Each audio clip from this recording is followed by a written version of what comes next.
The unemployment rate, after ticking up the previous month, was unchanged in April, while overall job growth was weak.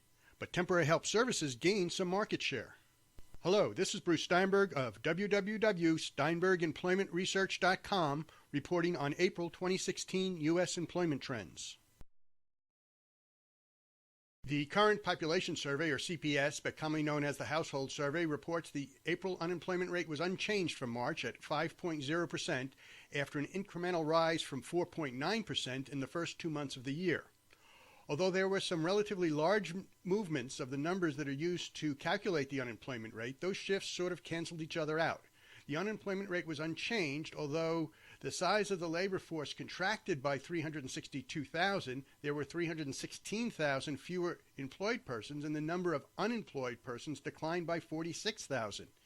In addition, there were 562,000 more people considered as not in the labor force. So despite the fact that there were fewer employed persons, the entire labor force also shrank, so the unemployment rate remained at 5.0%. The results from the Survey of Businesses, officially the Current Employment Statistics Program, or CES, but more commonly referred to as the Jobs Survey or Report, showed that the total number of non-farm jobs increased by only 160,000 in April compared to growth of 208,000 in March, and clearly weaker than the 251,000 it increased by in April 2015. The private goods producing sector was down 3,000 jobs in April after a no-growth March, but it was an improvement from February when it lost 20,000 jobs. Manufacturing put in a good performance with an increase of 4,000 jobs, considering it declined by 29,000 in March and lost 16,000 in February. The construction sector slowed to only 1,000 more jobs in April, but that wasn't too hard of a pill to swallow since it added 41,000 jobs in March and increased by 13,000 in February. And the story was a familiar one in mining and logging that declined by 8,000 jobs in April, and that follows a loss of 12,000 in March and a decline of 17,000 in February.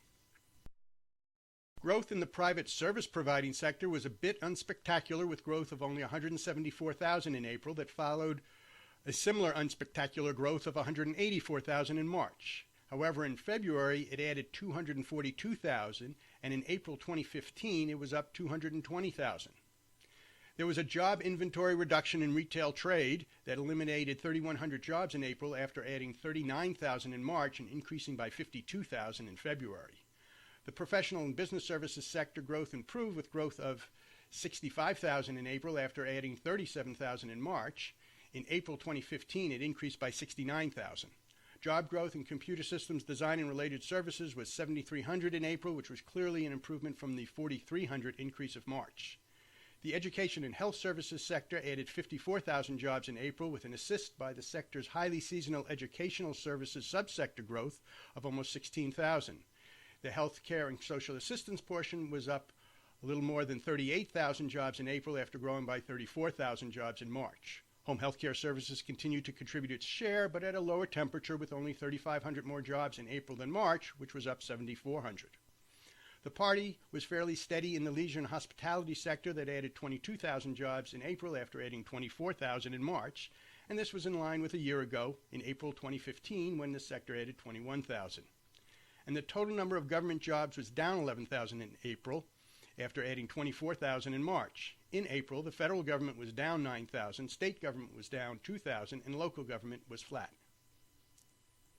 The good news is that temporary help services improved its trend in April, as well as from the number previously reported for March. The bad news is that the revised number for January 2016 held at a decline of almost 44,000 jobs, which was double the decline when initially released. Well, in April, the temporary help services sector was up 9,300 jobs, and the March number was revised up to the same amount, an increase of 9,300 after being first reported last month is up only 4,000. So in April 2016, there were 2,916,700 temporary help services jobs, which was a 0.3% increase from March and up 2.3% year over year.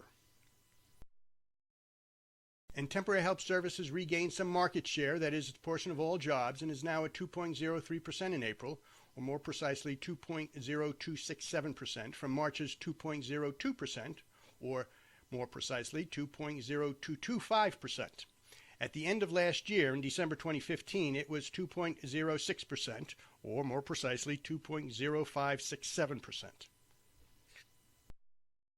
To recap, the unemployment rate was unchanged at 5.0% in April, despite more than 300,000 fewer employed persons because the size of the labor force contracted by a corresponding amount. But the fact that there were nearly 50,000 fewer unemployed persons shouldn't be disregarded. The economy did indeed add jobs, but not at a blistering pace by any stretch of the imagination. And although the average number of hours worked per week inched up, average hourly earnings increased as well, and at a higher rate in April than in March. This could be, and we stress could, a sign of inflation as well as a tightening labor market. This has been Bruce Steinberg, and this is just a brief sample of the employment data and analysis we provide.